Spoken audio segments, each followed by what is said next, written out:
Well, the adage is so far so good.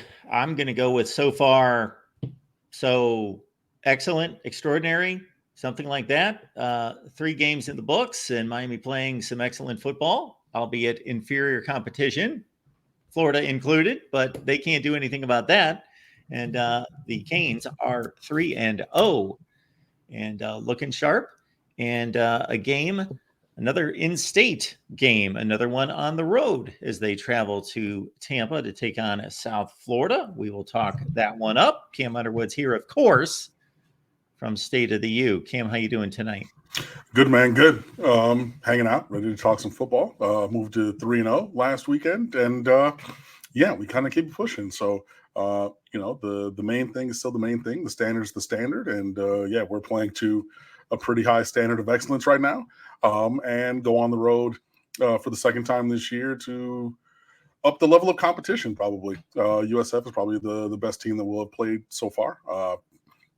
And yeah, have another opportunity to go out there and earn a victory against a talented team. It's the big team coming down. It played in Raymond James Stadium and everything. And this is definitely a respectable opponent. Like I said, the best opponent that we'll have played so far this year. Have a dynamic quarterback who's a dual threat. So if you get out of your rush lanes, Byron Brown can definitely run around. They play very quick. A turbo offensive tempo with Golesh as their coach. They're physical, and things like that. And the players have said it in interviews this week. I was just listening to Joe Rose, Mario Cristobal interview from Monday morning, and also he said the same thing there. And in his Monday afternoon presser, did Cristobal.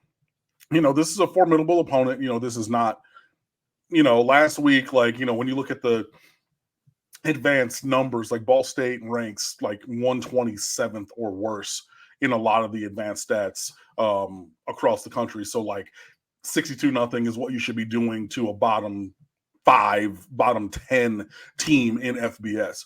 USF is not that. Yes, they did play Alabama closely both last year and this year.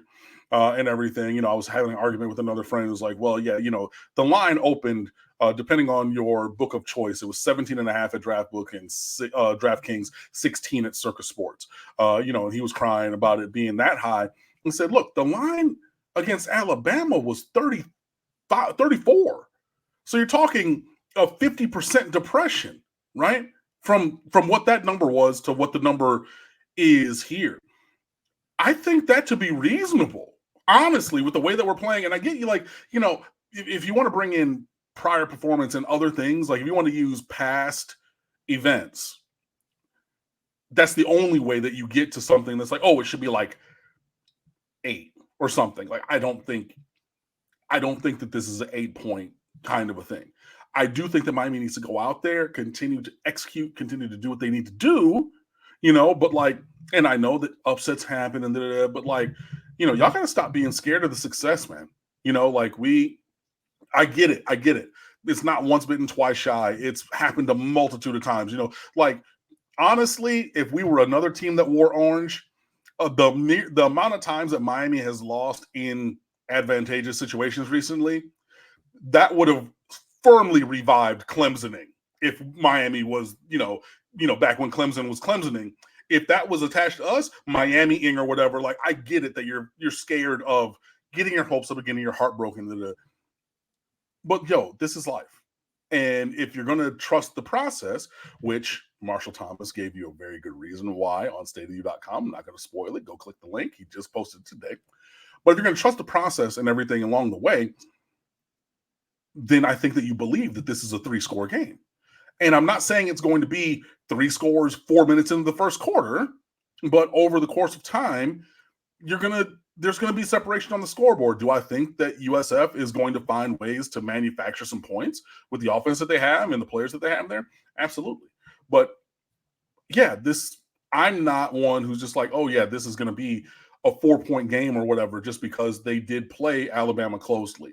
Whatever they found against Alabama, regardless last year and this year, like, hey, okay, that should have you on red alert. That should have you continuing to dive into the film, continue to, prepare the way that we have.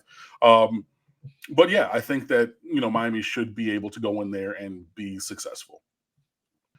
in terms of injury, Jalen Rivers and Anez Cooper. Jalen Rivers was out, and Anez Cooper left last game after getting rolled up on.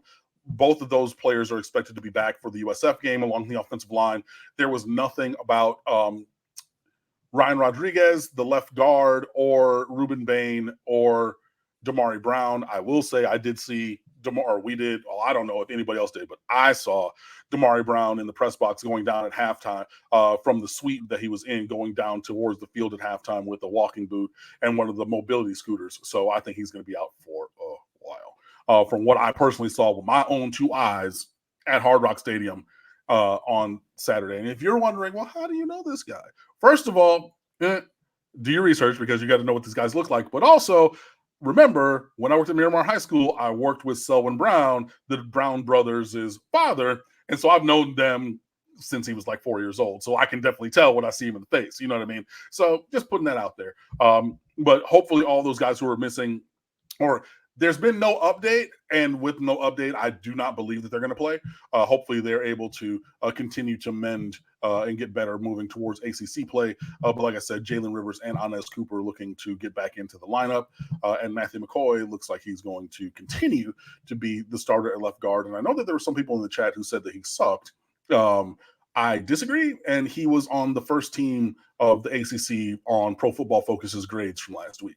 So I'm not saying that that's the be-all, end-all, but if you're like, oh, well, 78 Matthew McCoy, he's terrible, he needs to get off the field, my eyes tell me differently, and then the grading of others also tells differently. So I guess we're just going to have to disagree. But yeah, I do try to be, obviously pragmatic and everything, but yeah, as long as Miami does what we need to do, we should be able to go in there and be successful. This should be a 3-touchdown win in the end. Like, I think this should be a sizable margin of victory. I mean, 41-20 covers. You know what I mean? Like something along those lines. Like, I really just, I think that, the adrenaline's going to be in there early and everything. But yeah, just whatever analogy you want to use, chopping wood, rowing the boat, running the race, just keep going. And I really think that, the talent and depth on this team on all sides will show itself to be superior at the end of the day. But yeah, this is a great opportunity for USF. I'm glad that they're hype. I'm glad that they have 30,000 students going to their student section and everything.